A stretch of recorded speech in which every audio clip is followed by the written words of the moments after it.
Hey everybody, how are you? And welcome to GregRBaird Speaks for this week.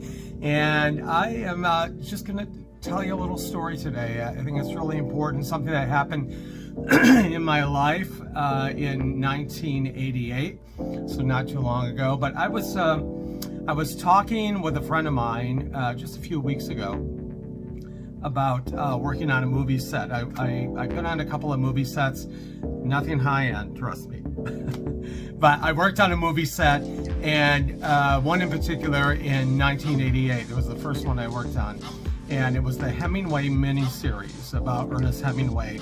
And it was a German and United States joint effort filming. So they were all over. Hemingway had several wives and a long history and different things. So the film crew came up to northern Michigan, and I just wanted to share this little story with you. Actually, I'm wearing the Petoskey, Michigan shirt where they came. So I was working at a summer camp in Petoskey during the summer. Now, I can't recall if this was June of 88 or August of 88. So those of you that are in the Petoskey area, my friends and fans that are watching, message down below, comment down below and let me know.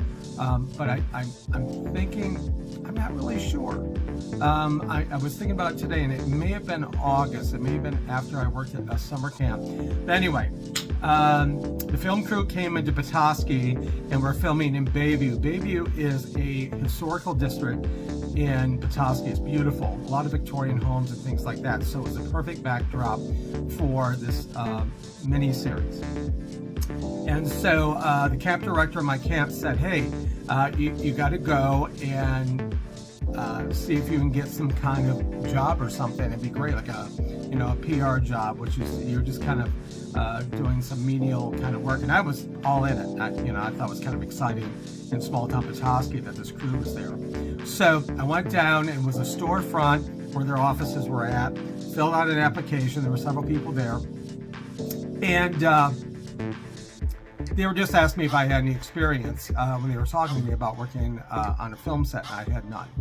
Although I do have background in theater and doing stage and film makeup at the time. I just learned that from college, and I was teaching the kids at the summer camp and things like that. And I was pretty good at it.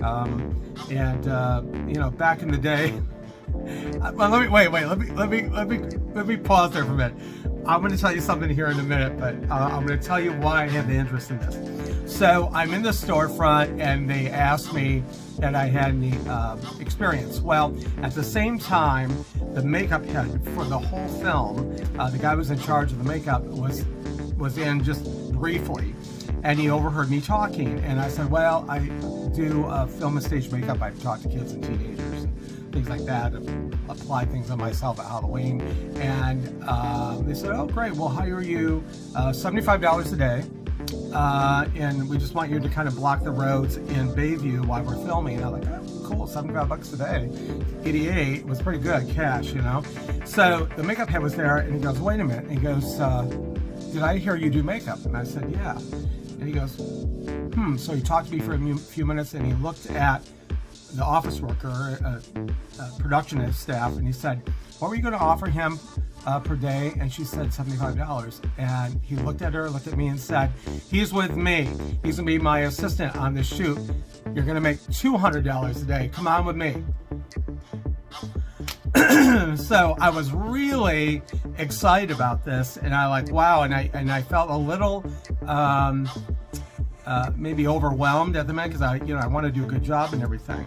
So we went to Bayview, and we talked, and so I was going to be in charge of the makeup for all of the extras, which I knew a lot of the townspeople. Now, I have to preface this now by saying this. Back in the day, there was no theater program in my hometown of Elm City, Michigan, and I really enjoyed magic and clowning, and I know clowns scare the shit out of a lot of people. Thanks to the movie It, nobody likes clowns anymore. But I did clowns, as my nickname and clown name was Chuckles the Magical Clown. I know I can hear all of you laughing. But there was no theater program in my school, and it was just something I loved. I got a lot of bullying for. My father and my mother hated it. My dad wanted a sports star, not a theater clown. So, but I loved what I did. I love making people happy, and I love magic. So, and my big influence back in the day was Buster Keaton and mainly Charlie Chaplin. And I donned my own outfit. I'm going to show you right now what I looked like. Okay. And that was my main outfit. And then I had another one, which I really don't have a picture of, that I could find. And I would do little mime sketches and different things with a little tape recorder, press play, everything was on a cassette. And I did these little skits with a cardboard background that I all dialed up at sidewalk sales. And I got well known for doing these two personas, but mostly the Chuckles thing. Okay. So anyway, big fan of Charlie Chaplin. I love how you could take just the mime and the certain things when he was the tramp and the music and the physical comedy, things like that. I was just a big fan, you know, when everybody's emulating, you know, soap stars and celebrities and music stars. Here I love Charlie Chaplin. All right. So let's go back to the makeup stuff.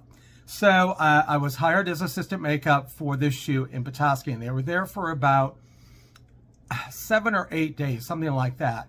I think I went in on a Friday and they started the film shoot on a Monday. So I was in charge of all of the extras, and Stacy Keach, you can look him up on the internet.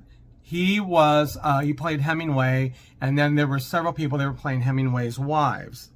And so Hemingway, I gotta look at my notes here. Hemingway had a wife by the name of Hadley Richardson, and Hadley Richardson's was being played by an actress that I'll get to in a minute here in Petoskey, or there in Petoskey. So, and another famous actress was upstairs next to me in another room with a couple other, I guess I want to say they were principal actors and actresses. And then the main one, Stacy Keach, was downstairs. He had his own makeup person, and his name was Klaus. And I became very good friends with Klaus. Well, there was a woman with long black hair that was sitting in a barber's chair that always did crossword puzzles. And then there was another actress who I knew from different, I think she was in a couple horror movies and things like that. But at the time, she was the mother-in-law to Steven Spielberg. She was Amy Irving's mother, and her name was Priscilla Pointer. And had a great chance to talk with her. She was a little bit more challenging to speak with, but mind you, I was so busy with I don't know how many people doing just regular foundation rouge, and you know, nothing fancy, lips, things like that, and you know, townspeople, kids, the whole thing. So I knew a lot of these people that were there. So on one particular run to a drugstore with Klaus, who was a lot of fun, I said to him, we were going for like probably curling irons or something that I needed for the film shoot. So I said to Klaus, I go, Klaus, who was the woman sitting in the barber's chair in the other room? No one ever talks to her. She does crossword puzzles. She's very quiet. And he went, oh, you don't know who that is? And I said, no. He goes, that's Josephine Chaplin. And I don't know who Josephine Chaplin is. And he goes, and he kind of punched me when I was driving the arm. He goes, that's Charlie Chaplin's daughter. Well, I about had a seizure in the car because I said to him, I go, Klaus, I love Charlie Chaplin. That's been like an idol of mine for years. I like, you know, everything that I just mentioned a minute ago. And he goes, well, you should go talk to her. She's very nice, but very private. She'll talk to people, but she's very quiet. And I'm like, okay. So I was trying to think how I was going to approach all of this. But I really wanted to just tell her how much I loved Charlie's work, her father's work. So this was probably on a Tuesday now of the film shoot, maybe a Tuesday or a Wednesday. So one particular afternoon, they were using all the townspeople. I did the makeup on everybody, and Priscilla Pointer, Stacy Keach, everybody was gone. And then who was left? But not Geraldine, Josephine Chaplin. Geraldine is her sister. And by the way, Geraldine Chaplin, a lot of people know in the USA. She's done a lot of American movies, whereas Josephine Chaplin has done a lot of things overseas. She's lived in France at the time, in Paris, lived on a farm in Paris, had 3 kids at the time, 2 or 3 kids? 2 kids, I think. So anyway, I'm walking over and I go, Mrs. Chaplin, and I go, hello, my name is GregRBaird. And I said, I'm taking care of all of the extras, the makeup. And she goes, oh, she goes, I saw you. Yeah, you're taking care of all the makeup. She goes, well, it's a pleasure to meet you. And she goes, are you from Petoskey? And I said, yeah, initially kind of my chosen hometown. And we started talking, and I said, I have to let you know, and I told her about the Chuckles persona, and that I did Mime on the Street, and how I love the work of her father. And she was really delighted that I said that. She was really like, oh, thank you. She goes, he was just a very special person. And we started talking. So she goes, you know, I'm really done doing the crossword puzzle. Would you like to go upstairs? I noticed there's a balcony up on the 3rd level that overlooks the film shoot. Would you like to go with me? I'm like, yes. So we walked up. She's in full, like, long dress and everything. She looked gorgeous. So we're up on this 3rd floor landing, enough for maybe 2 or 3 people. We're overlooking the film shoot, and there's a railroad track going through like this yard, and that's where the camera was at, and the townspeople. And she wasn't needed to be on call yet. And we just had a great conversation about her dad. She told me about, you know, his filming and the Tramp, and how where he lived, and how they moved around. And of course, there's some history with Chicago, with S&A Studios, which is on Argyle Street. So she talked about that. But she really said how much Charlie loved Una, who was his last wife. And it was just a great conversation. So then, you know, we left, and the next day, you know, same kind of scenario. She wasn't needed right away. She goes, you want to go upstairs? Yeah, let's go. So we developed this friendship in a short amount of time, and I was so grateful for that. It was just, I can't tell you, it was just really simply amazing.